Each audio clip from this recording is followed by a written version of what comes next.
Operator drone dari Resimen Senapan Bermotor ke-429 Kubu Rusia menyerang benteng pertahanan Ukraina di arah Kamensky di wilayah Zaporozhye. Rekamannya ramai beredar di media sosial Telegram pada Jumat 18 Oktober 2024.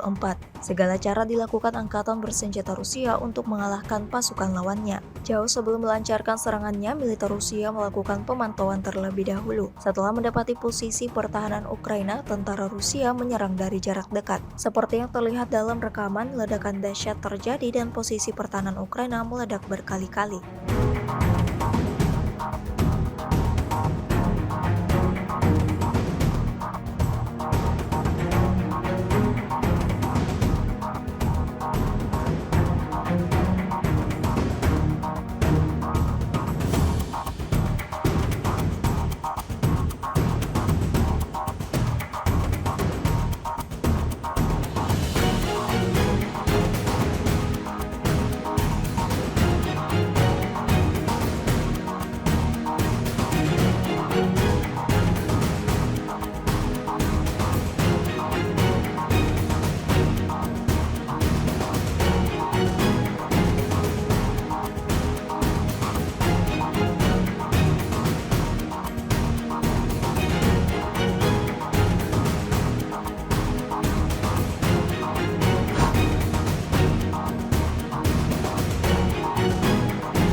Download Tribun X sekarang, menghadirkan lokal menjadi Indonesia.